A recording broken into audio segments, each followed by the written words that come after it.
Bonjour David Engels. Bonjour, bonjour, merci pour l'invitation.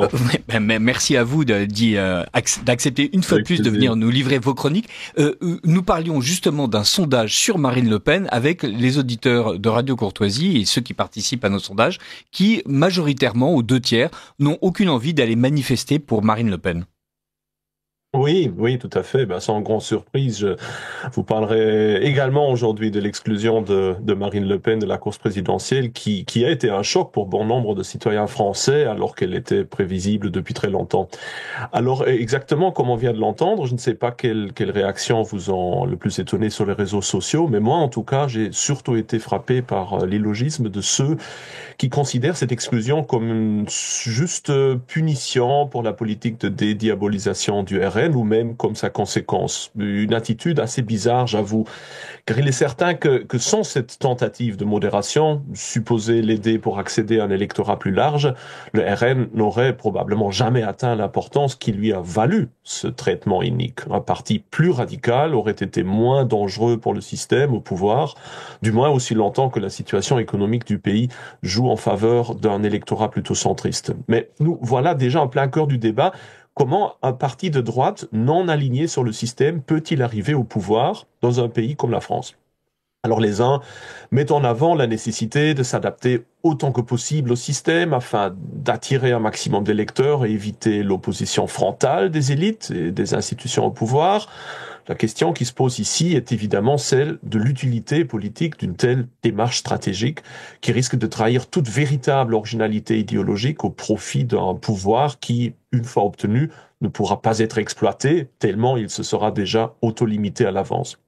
Les autres insistent plutôt sur la nécessité de conserver une grande rigueur politique et de ne faire aucune concession par rapport au système au pouvoir en espérant gagner peu à peu de crédibilité au fur et à mesure que les élites régnantes se discréditent et de pouvoir ainsi accéder au pouvoir en dernier recours. Et alors, qui a raison selon vous entre les deux partis?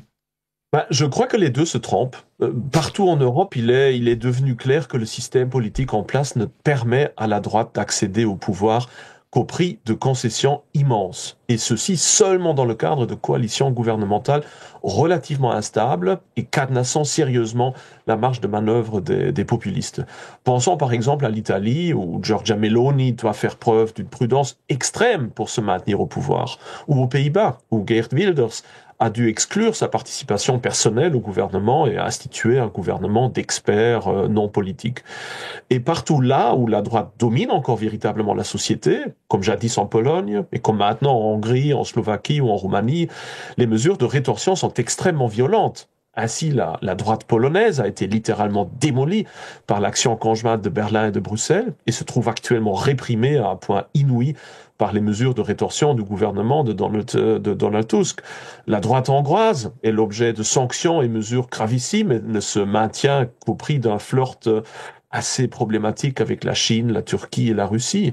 La droite slovaque est régulièrement victime de manifestations massives et son premier ministre l'objet d'une tentative d'assassinat. Et la droite roumaine a reçu la distinction douteuse d'avoir été la première dont le président, à peine élu, a été destitué et incarcéré immédiatement et le vote déclaré nul et non avenu car il allait à l'encontre des intérêts de l'élite européenne.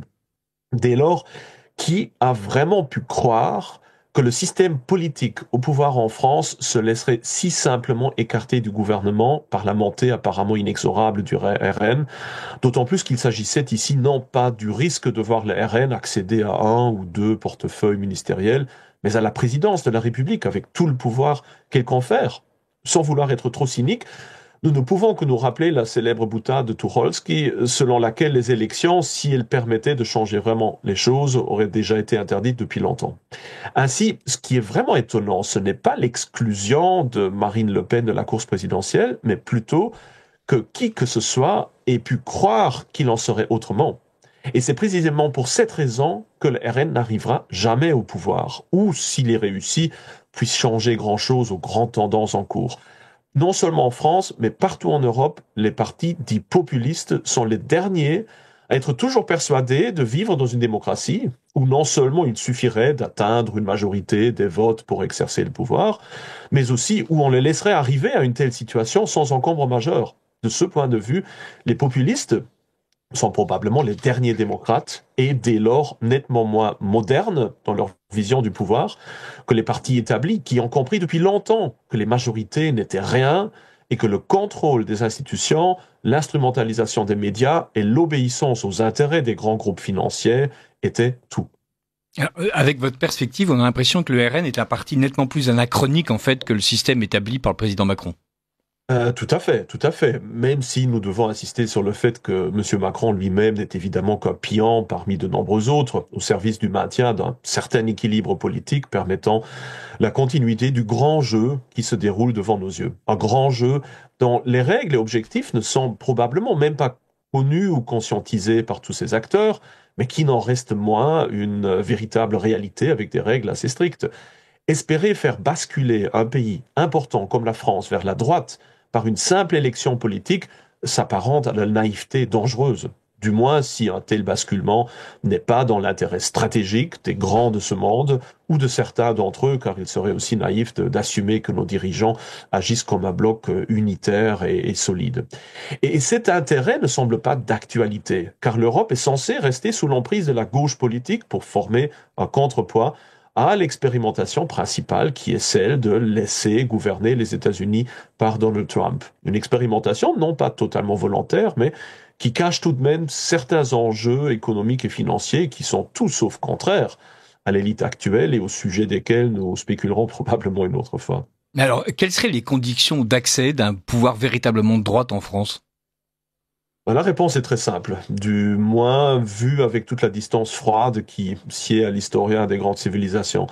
La droite arrivera soit au pouvoir si elle est assez forte pour le prendre d'elle-même, dans le sens le plus littéral du terme, ou alors lorsqu'elle promettra de plus grandes retombées financières aux élites que toutes les autres alternatives. Les deux n'étant d'ailleurs pas mutuellement exclusifs, comme l'a montré très récemment l'exemple du nouveau gouvernement syrien d'islamistes dits modérés. Et à la fois en théorie et en pratique, le RN me semble également loin de ces deux possibilités. En ce qui concerne le pouvoir brut, le manque total de toute véritable pression populaire face à l'exclusion de Marine Le Pen de la course présidentielle démontre la nature fondamentalement passive de la large majorité de l'électorat de la droite française qui ne semble courageuse que devant ses écrans ou dans les bureaux de vote. Il suffit d'imaginer l'exclusion de Jean-Luc Mélenchon ou même l'expulsion d'un quelconque imam moyennement populaire, et non seulement Paris aurait été mis à feu et à sang pendant plusieurs jours, mais aussi les villes de province, ce qui est précisément la raison pour laquelle la justice se permet d'être instrumentalisée dans un sens et non pas dans l'autre. Je précise bien que ceci n'est pas un appel à la violence, mais un simple constat. Le seul qui contrôle vraiment une chose est celui qui a le pouvoir de la casser. Et le RN n'a ni la force ni même l'envie de faire cela. Et en ce qui concerne l'intérêt économique de tolérer un gouvernement de droite, le RN actuellement n'a absolument rien à offrir de plus aux élites que ce que les autres partis n'auraient pas déjà offert sur un tableau d'argent depuis longtemps. Si le RN veut véritablement trouver un appui de ce côté-là, il ferait bien de revoir son programme économique, non seulement en fonction de son électorat, mais aussi des profits des grandes, surtout des très grandes corporations. Certes, il y a encore une troisième possibilité, souvent mentionnée, mais toujours repoussée dans le futur. Le fantasme de devenir un jour le seul garant de stabilité et de paix après une période de crise grave, donc de jouer sur le mythe bien français de l'homme providentiel. Mais avant d'en arriver là, les choses doivent aller nettement plus mal qu'actuellement, et il est fort à parier que le gouffre qui engloutira la France dans ce cas de figure, engloutira également le RN dans sa forme actuelle, qui sera probablement très rapidement remplacé par de tous autres mouvements politiques. Mais, une fois de plus, voilà, ample matière à réflexion pour une autre chronique. Merci beaucoup David Engels. Je rappelle que vous êtes l'auteur de Défendre l'Europe civilisationnelle et que vous intervenez chaque semaine sur Radio Courtoisie pour nous éclairer sur l'ensemble des enjeux en fait civilisationnels justement du fonctionnement démocratique de nos institutions. Merci beaucoup d'avoir été avec nous encore une fois ce vendredi-ci.